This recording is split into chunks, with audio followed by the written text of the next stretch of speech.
Hello students, हम लोग probability chapter कर रहे हैं। ठीक, आज कुछ क्वेश्चंस देखते हैं, थोड़े अलग तरह के होंगे। तो क्वेश्चन लिखने के लिए आप रेडी रहें, अपना पेपर और पेन ले लें। मैं क्वेश्चन डिक्टेट कर रहा हूं, आप लिखिएगा। ठीक है, क्वेश्चन है, अ missing helicopter is reported to have crashed somewhere in the rectangular region as given in figure. What is the probability that it is crashed inside the lake shown in the figure? ठीक है, question आपने लिख लिया होगा। अब मैं आपको समझा देता हूं कि यहां पर क्या है। देखो, आपको क्या दे रखा है कि एक रीजन है जो पूरा की पूरा क्या है, फॉरेस्ट है। ठीक, जो फिगर आपको इसमें गिवन है वो कुछ इस तरह का है, रेक्टेंगुलर रीजन है और ये पूरा ही क्या है, फॉरेस्ट। और इसके एक कॉर्नर पे आपको दे रखा है लेक।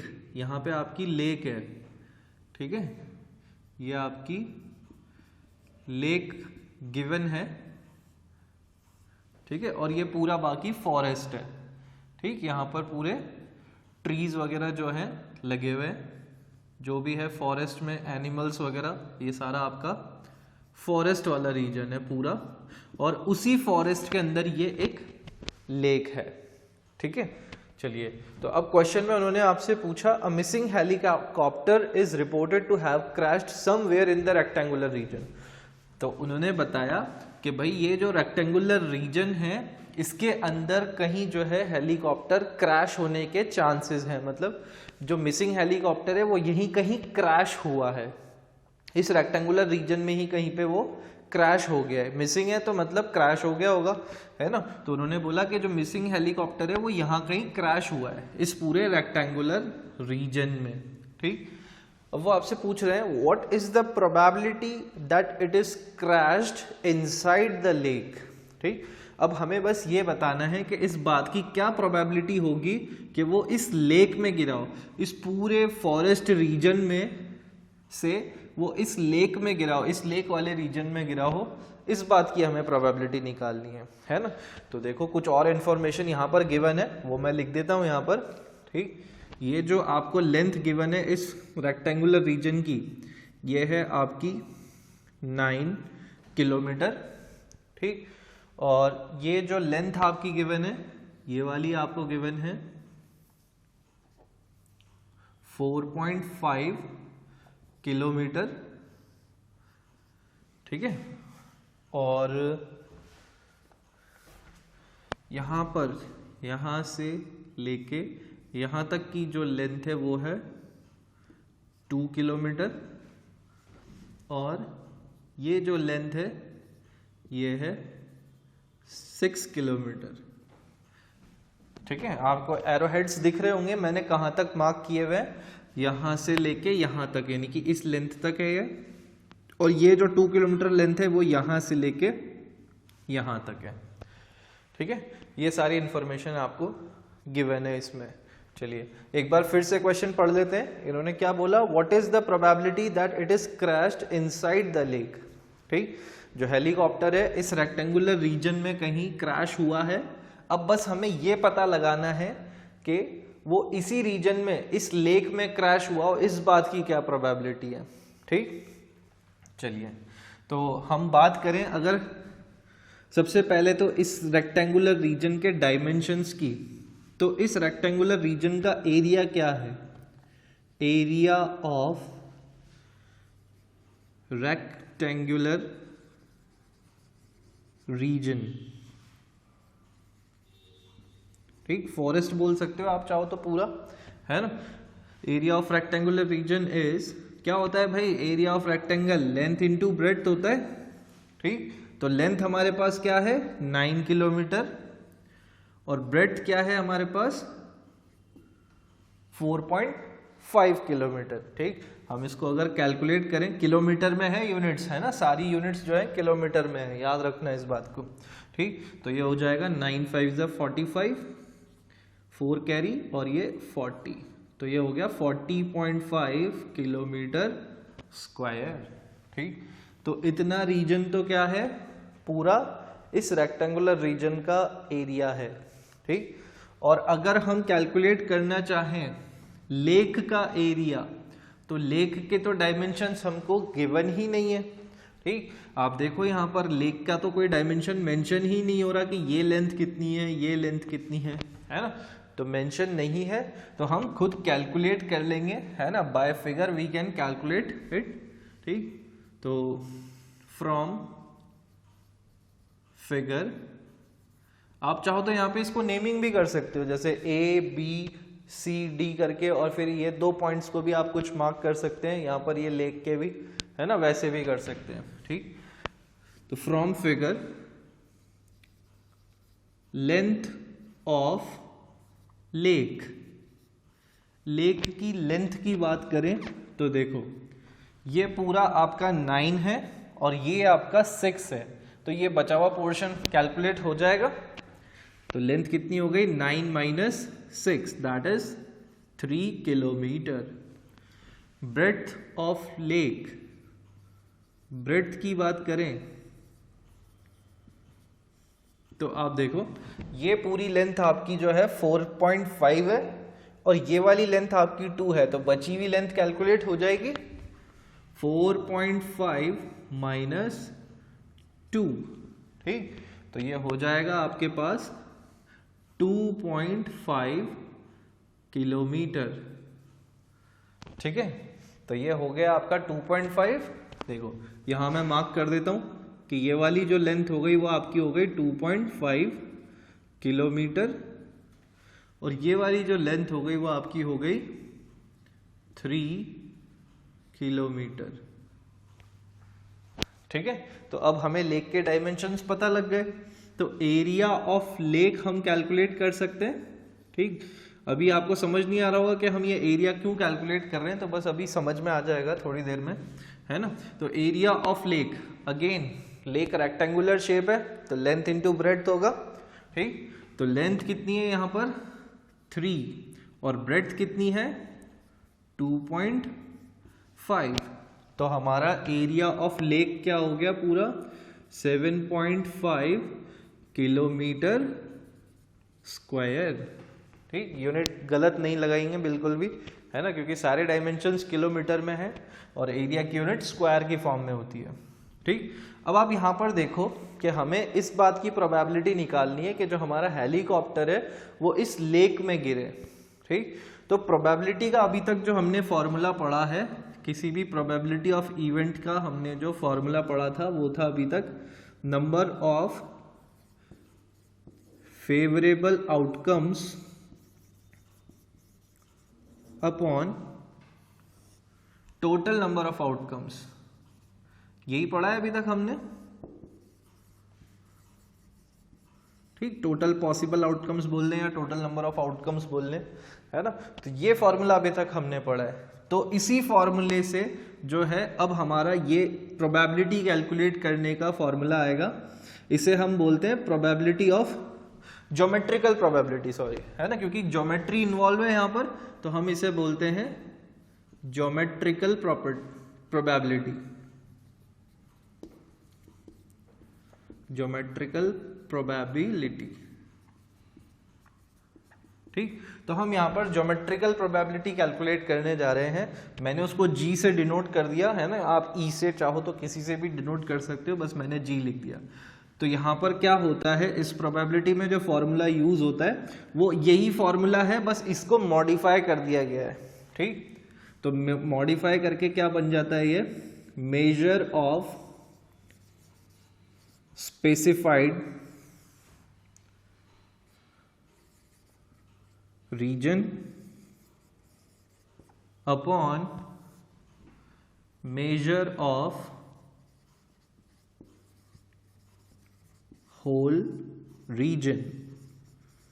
ठीक, तो फॉर्मूला वही है, बस उसको मॉडिफाई करके लिख दिया है। Measure of specified region, specified मतलब जो स्पेसिफाई किया गया, जिसके बारे में पूछा जा रहा है, उस रीजन का एरिया, और पूरा कंप्लीट होल रीजन मतलब जो पूरा टोटल पोर्शन आपको गिवन है उसका एरिया। ठीक, तो हमें यहाँ प्रोबेबिलिटी फाइंड करनी है, probability of falling helicopter in the lake, that it is crashed in the lake.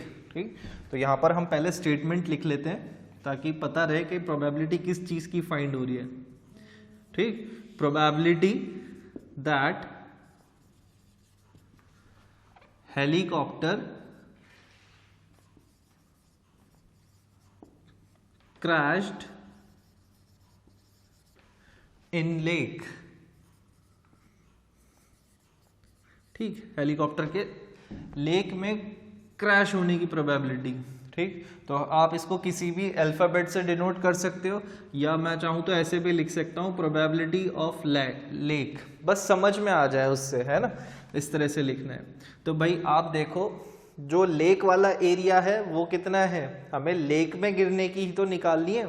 तो हमारा जो फेवरेबल एरिया हो जाएगा वो कौन सा हो जाएगा, लेक का एरिया, क्योंकि लेक में गिरने का हमको, उसमें लेक में क्रैश होने की प्रोबेबिलिटी पता लगानी है। तो इसलिए फेवरेबल एरिया हो गया हमारा 7.5 किलोमीटर स्क्वायर। ठीक, और जो टोटल रीजन है, होल रीजन, वो कितना है, 40.5 किलोमीटर स्क्वायर। आप यूनिट्स भी लगा लें साथ में चाहे तो, है ना, वो तो यूनिट से यूनिट कैंसिल हो जाएंगी। ठीक है, फाइनली यही बचेगा 7.5 अपॉन 40.5। आप इसको सिंप्लीफाई कर लें and you will get your answer. ठीक, इसका सिंप्लीफाइड फॉर्म जो बनेगा वो बनेगा हमारा 5/27। आप इसको 5 से कैंसिल कर लें, है ना, डेसिमल्स रिमूव करके, तो फाइनल जो आंसर बनेगा वो बनेगा 5/27।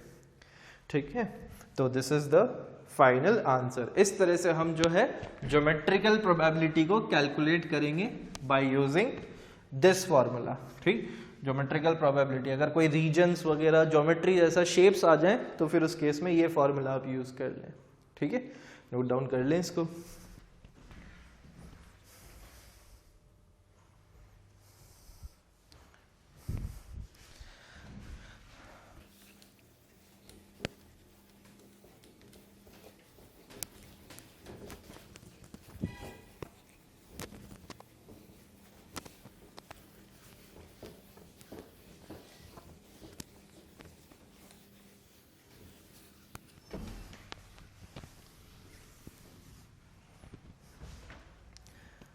नेक्स्ट क्वेश्चन लिखें। In figure a dart is thrown and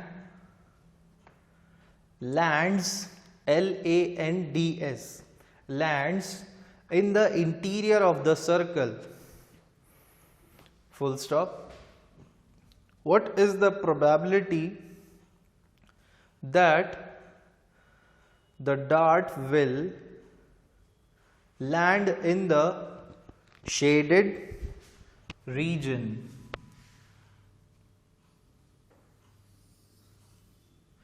ठीक, क्वेश्चन में आपको क्या दे रखा है, अ डार्ट इज थ्रोन। एक डार्ट आपने देखा होगा, वो गेम होता है जिसमें एरो को थ्रो किया जाता है हाथ से, है ना, पॉइंटेड से निब होती है और वो कहीं जाके लगता है ऐसा। ठीक है, आपने देखा होगा, कभी खेला भी हो शायद वो गेम, है ना, जो डार्ट थ्रो करके लगाया जाता है। ठीक, तो वहां पर a dart is thrown and lands in the interior of the circle. उन्होंने बोला कि एक डार्ट थ्रो किया गया और वो कहाँ लैंड किया, इन the interior of the circle. ठीक, जो बोर्ड होता है वो सर्कुलर ही होता है उस पर जनरली, है ना, तो उसके इंटीरियर में कहीं वो लैंड किया, मतलब गया, वहां पर जाके लगा। ठीक, what is the probability that the dart will land in the shaded region. अब वो आपसे पूछ रहे हैं कि इस बात की क्या प्रोबेबिलिटी होगी कि वो शेडेड रीजन में जाके लगे। अब यहाँ पे शेडेड रीजन जो है वो मैं आपको बता देता हूँ कि क्या गिवन है फिगर के अकॉर्डिंग। आपका यहाँ पर इस तरह से एक सर्कल बना हुआ है, सॉरी सर्कल बना हुआ है और उसके अंदर एक ऐसा रेक्टेंगल बना हुआ है, ठीक है। इस तरह से यहाँ पे आपको रेक्टेंगल दे रखा है और यहाँ इस सर्कल का सेंटर है और जो इसका डायगोनल है वो इस सेंटर से पास हो रहा है। ये इसका सेंटर है, हम सेंटर को ले लेते हैं O, ठीक। और यहाँ पर ये हो गया A B C D, ठीक। अब इसमें जो शेडेड रीजन आपको गिवन है वो शेडेड रीजन आपका ये वाला है, ठीक। इस रेक्टेंगल एरिया के अलावा जो बाकी का रीजन है इस सर्कल का वो पूरा आपका शेडेड है, ठीक। ये पूरा शेडेड पोर्शन है। आप देख सकते हो कि यहाँ साइड में भी थोड़ी सी जगह बची हुई है, ठीक। तो other than this rectangles area, इस रेक्टेंगल के अलावा जो बाकी का एरिया है वो सारा ही क्या है, शेडेड रीजन है, ठीक। अब हमें यहाँ पे ना तो इसका डायमीटर गिवन है ना रेडियस गिवन है ना, बस गिवन है तो क्या है, इस रेक्टेंगल के डायमेंशंस, ठीक। रेक्टेंगल के डायमेंशंस आपको दे रखे हैं 8 and 6। ये यहाँ पर 8 है और ये वाली जो लेंथ है वो 6 है। ये इंफॉर्मेशन आपको गिवन है, ठीक है। यहाँ यूनिट्स भी मेंशन नहीं है कि क्या है, तो यूनिट्स आप लगा लेंगे, क्या लिखेंगे, यूनिट लिख देंगे बस, 8 यूनिट 6 यूनिट, ठीक है। चलिए अब हमें इस सर्कल का एरिया कैलकुलेट करना पड़ेगा क्योंकि होल रीजन तो यही है हमारा, ठीक। तो इस सर्कल का रीजन कैलकुलेट करने के लिए हमें इसका एरिया कैलकुलेट करने के लिए रेडियस चाहिए होगी। तो रेडियस कैसे निकलेगी उसके लिए आप देखो, आपका रेक्टेंगल का डायमेंशन गिवन है, ठीक। तो यहाँ पर आपको जो लेंथ गिवन है AD इज इक्वल्स टू आपको गिवन है 6 यूनिट्स। आप चाहो तो लिखो या मत लिखो, है ना। 6 यूनिट्स गिवन है और CD आपको गिवन है 8 यूनिट्स, ठीक है। ये इंफॉर्मेशन आपके पास गिवन है, ठीक। और दे रखा है कि ABCD जो है रेक्टेंगल है, ठीक। यहाँ पर ABCD क्या है, रेक्टेंगल है। ABCD is rectangle. हमें समझना होगा, क्वेश्चन में बोला नहीं है उन्होंने कि ये रेक्टेंगल है, बट हमें समझना होगा कि ये रेक्टेंगल ही है, ठीक है। तो अब आप रेक्टेंगल है तो इसका मतलब ये राइट एंगल ट्राइंगल होगा। यहाँ पर राइट एंगल होता है ना, तो ये जो ट्राइंगल ADC है ये राइट एंगल ट्राइंगल होगा।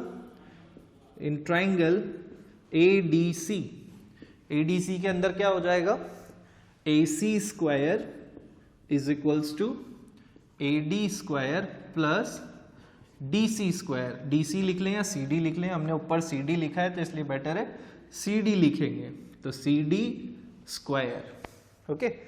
तो AC स्क्वायर, AC की तो लेंथ हमारे पास है ही नहीं तो एज इट इज रहेगा। AD स्क्वायर यानी कि क्या हो जाएगा, स्क्वायर ऑफ 6, और CD हमारे पास 8 है तो स्क्वायर ऑफ 8। AC हो जाएगा हमारा, AC square is equals to 36 प्लस 64। This gives us AC square is equals to 100, और AC स्क्वायर हमारा 100 आ गया है। तो इससे हमारे AC की वैल्यू क्या आ जाएगी, है ना। हम यहाँ पर देखें तो दोनों साइड पे स्क्वायर रूट लेना होगा हमें, दोनों साइड स्क्वायर रूट लेंगे तो ये बन जाएगा AC is equals to root 100 which gives us AC equals to 10। आप 10 यूनिट्स बोल लो या सिंपली 10 बोल दें, ठीक। तो AC हमारा हो गया 10 यूनिट्स, ओके। अब हमें फाइंड करना है रेडियस ऑफ द सर्कल, और ये जो AC है आप देखो ये डायमीटर है सर्कल का। कैसे पता चल रहा है डायमीटर है, क्योंकि ये सेंटर से पास हो रहा है सर्कल के, ठीक। तो यहां पर here AC is diameter of circle, diameter है सर्कल का, ठीक है। तो सर्कल का डायमीटर है तो इसलिए रेडियस AO क्या हो जाएगा, AO लिखो या OA लिखो, ठीक। रेडियस OA, रेडियस भी लिख लो भाई इसके आगे। Radius OA is equals to क्या हो जाएगा, हाफ ऑफ AC को डिवाइड बाय 2 करना होगा, ठीक। तो हाफ ऑफ AC अगर हम करें तो 10/2 विच इज 5 यूनिट्स। तो 5 यूनिट्स का हमारा क्या हो गया, रेडियस, ठीक। तो रेडियस हमारा 5 यूनिट्स का आ चुका है। देखिए एरिया ऑफ सर्कल कैलकुलेट हो सकता है। अब एरिया ऑफ सर्कल फॉर्मूला आपको याद होगा, पाई आर स्क्वायर। ठीक है, पाई आर स्क्वायर है। तो यहां पर हमारा आर क्या है, आर इज 5 यूनिट्स। ठीक, तो ये हो जाएगा 22/7 इंटू 5 इंटू 5। आर स्क्वायर था ना, तो 5 इंटू 5 लिख दिया मैंने उसको, 5 स्क्वायर ही बनेगा। ठीक, तो ये हो जाएगा हमारे पास, कितना हो जाएगा भाई, यहाँ पर हम देखें तो 25 to 50, और ये हो जाएगा हमारा 550/7 स्क्वायर यूनिट्स। स्क्वायर यूनिट्स लिख लें या यूनिट स्क्वायर लिख लें आप। ठीक है, एक बार इसको और कैलकुलेट कर लें हम, 25 इंटू 2 50 और 50 इंटू, ठीक है, तो ये हो जाएगा हमारे पास 550/7 स्क्वायर यूनिट्स। ठीक है, तो एरिया ऑफ सर्कल आ चुका है। एरिया ऑफ रेक्टेंगल की बात करें तो एरिया ऑफ रेक्टेंगल हमें पता है फॉर्मूला, अभी हमने देखा था। एरिया ऑफ रेक्टेंगल क्या होता है, लेंथ इंटू ब्रेड्थ। तो रेक्टेंगल की लेंथ हमको दे रखी है 8 यूनिट्स और ब्रेड्थ दे रखी है 6 यूनिट्स। तो 8 इंटू 6, तो ये हो जाएगा 48 स्क्वायर यूनिट्स। अब यूनिट स्क्वायर लिख दो। ठीक है, चलिए भाई, एरिया ऑफ सर्कल कैलकुलेट हो गया, एरिया ऑफ रेक्टेंगल कैलकुलेट हो गया। अब उन्होंने बोला शेडेड रीजन में फॉल हो, इस बात की प्रोबेबिलिटी निकालनी है। ठीक है, तो शेडेड रीजन आपको कैसे मिलेगा, इस पूरे सर्कल के एरिया में से आप रेक्टेंगल का एरिया सब्ट्रैक्ट कर दो। ठीक, तो हमें शेडेड रीजन मिल जाएगा। तो एरिया ऑफ शेडेड रीजन, तो एरिया ऑफ शेडेड रीजन क्या हो जाएगा, area of circle minus area of what, rectangle. मैं यहां पे छोटा छोटा लिख रहा हूं। ठीक है, तो area of circle minus area of rectangle, ये आपका हो जाएगा शेडेड रीजन। तो कर लें कैलकुलेट हम इसको, तो ये हो जाएगा 550/7 माइनस 48। ठीक है, आप इसका एलसीएम लोगे तो 7 इंटू 48 हो जाएगा, तो एलसीएम तो 7 ही रहेगा यहाँ पर, और ये 7 इंटू 48 हो जाएगा, और ये हो जाएगा 550। और इसको हम कैलकुलेट करें तो ये आई थिंक हो जाएगा 8 7 56, 5 कैरी, और 30, 7 4 28, 28 प्लस 5 33, 336। तो ये हो गया हमारा यहाँ पर 412 214/7। ठीक है, तो ये 214/7 यूनिट स्क्वायर हमारा क्या हो गया, एरिया ऑफ शेडेड रीजन। ठीक, अब हमें एरिया प्रोबेबिलिटी कैलकुलेट करनी है हमें तो। ठीक है, तो हमें प्रोबेबिलिटी कैलकुलेट करनी है, probability that dart land in shaded region. ठीक है, शेडेड रीजन में लैंड करे, इस बात की प्रोबेबिलिटी निकालनी है। तो हम यहाँ पे प्रोबेबिलिटी ऑफ शेडेड रीजन लिख लें, ब्रैकेट में ऐसे लिख लें। तो स्पेसिफाइड एरिया क्या है हमारा यहाँ पर, जिसमें गिरने की प्रोबेबिलिटी हमें फाइंड आउट करनी है, वो एरिया कौन सा है हमारा, ये 214/7। तो ऊपर ये आ जाएगा 214/7, और टोटल एरिया कितना है हमारा, ये एरिया ऑफ सर्कल, तो ये हो जाएगा हमारा 550/7। ठीक, आप इसमें कैलकुलेट करेंगे तो यहां पर आपका 7 से 7 कैंसिल हो जाएगा। ठीक, तो 7 से 7 कैंसिल हो जाएगा, तो ये बचेगा 214/5 50, ठीक। और इस एरिया को आप जो है सिंप्लीफाई करेंगे तो आपका यहाँ पर सिंप्लीफाइड फॉर्म आपको फाइंड करनी होगी खुद से, है ना। बेटर है आप खुद से फाइंड करें, तो यही आपका फाइनल आंसर बन जाएगा, ठीक है। तो इस तरह से हमें प्रोबेबिलिटी कैलकुलेट करनी होती है एरियाज के केसेस में, ठीक है। तो कुछ क्वेश्चंस आपके इसके साथ आएंगे इस वीडियो के साथ, तो आप उसे ज़रूर करिएगा, ठीक है। We will meet in the next class, till then take care of yourself, keep studying, bye bye.